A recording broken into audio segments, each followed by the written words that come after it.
University.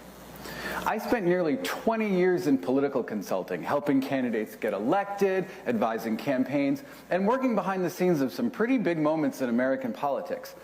And for the longest time, I thought that in order to succeed in that world, I had to play a part. I created this version of myself I'll call Professional Chris. He kept things neutral, he wore the blazer, I said things like, let's circle back. Somehow I meant it. And to most people, he seemed polished and put together. But for me, he was exhausting. Because the further I got to trying to be that version of success, the further I felt from myself. It wasn't until I started rooting myself in authenticity that I found out and realized what success actually means. Success isn't about who you pretend to be. Success is about leaning into who you already are. I grew up in a very traditional setting. I went to an all-boys Catholic school, and then I went on to Villanova University. So Catholic, even the Pope went there. No, really, the Pope graduated from Villanova in 1977. But after college, I did exactly what I thought I was supposed to do. I got the right job. I married a woman. I bought a house. I got a dog. I had what most people would call the picture-perfect life. I told myself I was being smart and strategic. But really, I was miserable. Because when you're constantly editing yourself, you're not growing, you're hiding. And I was doing that in almost every aspect of my life. I want to share a story with you I call my Tale of Two Conventions. In 2004, I was working for a congressman from New Jersey who was in a tough re-election fight that year. The Democratic National Convention was in Boston, and the congressman wanted somebody from the campaign to go with him. It was suggested that I go, and I could have, but I didn't. I told myself that it was too unfamiliar, I was too young, too new, but in reality, I was uncomfortable around all those out gay men and women living their full, vibrant lives. It wasn't fear that I was experiencing. It was jealousy. Because of the choices that I had made up to that point, I wasn't one of them. Now, something else happened during that campaign that struck really close to home. Jim McGreevey was the governor of New Jersey. And Trenton, where the capital is, was in the district that I was working in. We were even planning a fundraiser that featured the governor, and I remember having a hard time getting through to his staff. Well, it turned out there was a reason, because a few days later, Jim McGreevey would get up in front of the cameras and publicly come out as gay. His announcement came in the wake of a scandal that involved an affair with a political appointee, and he had to resign just a few days later. But watching that live, just down the road, was a moment that I will never forget. Because seeing somebody so close to me, someone in power, grapple with the cost of not living authentically, it shook me. And it made me take a long look in the mirror. And then during that campaign, I made a quiet promise to myself that I was going to come out. Now, a couple years later, Jim McGreevey was on a book tour, and I went to one of his events. And I was able to tell him who I was, or remind him who I was, and tell him where I was during the scandal. And I told him that his announcement prompted me to start my own journey. He didn't say a word. He just put his pen down. He got up, and he gave me this great big bear hug. Now, the Washington Post then wrote a story about us, so I also came out publicly. Not quite a national press conference, but a national publication. But now let's fast forward to 2008. I had come out as a gay man. I had divorced my wife. I had made friends and acquaintances in the LGBTQ advocacy space. And I had found real community. And for the first time, I felt like I was exactly where I was supposed to be. I was working for a political technology firm at the time, and they were a minor sponsor of that year's convention. So that year, I went. That week, Denver, 2008, was one of the best weeks of my life. And it was especially powerful because I then realized what I had missed. I miss the energy and the hope that comes from being at a political convention, that feeling that anything is possible.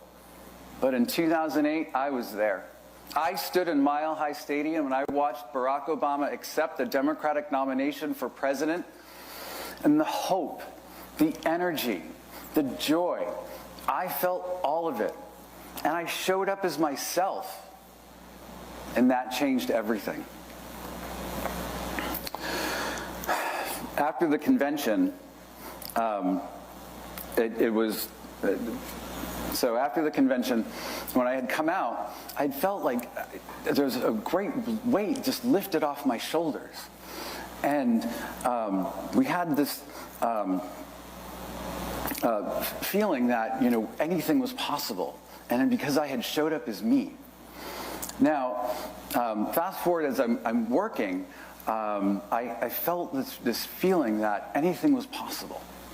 So whatever you're feeling about going into that room, somebody else is carrying that same fear. Now, this talk is not just for LGBTQ folks. It's for anybody who's felt that they had to leave a part of themselves behind just to fit in. Now, I want to pause here because that fear is real. Not everybody gets to walk into every room with the same level of safety. And today, with the relentless attacks on the trans community, on immigrants, on people of color, the message being sent is, you don't belong here. And let's be honest, the effort to remove rainbow crosswalks isn't about traffic safety. And that's not just bad politics. It's not just bad policy. It's hurtful. It's personal. And it's just not right. Now, I recognize my own privilege in this. I'm a white man, and I get to walk into rooms that others are shut out of, or judged in, or even targeted in. But I've learned that privilege isn't something to sit comfortably in. It's something to use, to stand up, to speak out, and to make space. And for those of us who've been able to find our own version of success, we carry a responsibility to use that visibility to help others feel seen, to show people, to remind people that success isn't exclusive, it's expansive. And when we show up visibly and fully, we make it safer for others to do the same. I think about that moment when Jim McGreevey came out in front of the entire nation and declared, "I am a gay American." How many other people besides myself did he inspire? Maybe somebody is watching this talk today and hearing my story and feeling just a little less alone. That's what this is all about. So, my invitation to you is this. Bring more of yourselves into the rooms you walk into, not less. Because when you root yourself in authenticity, not only do you grow, you thrive. And when you thrive, you make it safe for others to thrive too. Your courage will become someone else's permission. Your example becomes someone else's turning point. Because when we root ourselves in authenticity and we show that success, we make it safer for others to do the same. Being gay wasn't something I had to overcome to find success. It was something I embraced to redefine it. And the more that we can redefine success for ourselves, the more we can help others find true success too. Sometimes success isn't just about achievements. Sometimes success is about example.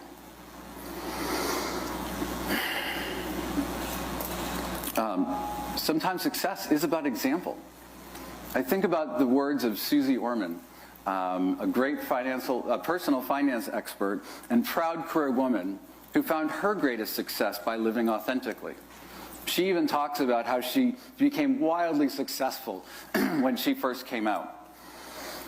And she says, people first, then money, then things. And that stuck with me. Because for so long, I chased the things. the job titles, the image, the accomplishments. But it wasn't until I started putting people first that everything started to click. Because so many of us spend years building our resumes, reputations, and routines just to prove we're worth something. But the truth is, you don't need the perfect job title or 1 million followers just to be seen. You just have to show up for yourself and as yourself and set an example. I think about that 2008 convention and something that Bill Clinton said that's resonated with me ever since. And he said, people the world over are more impressed by the power of our example than with the example of our power. And that's what I'm trying to do.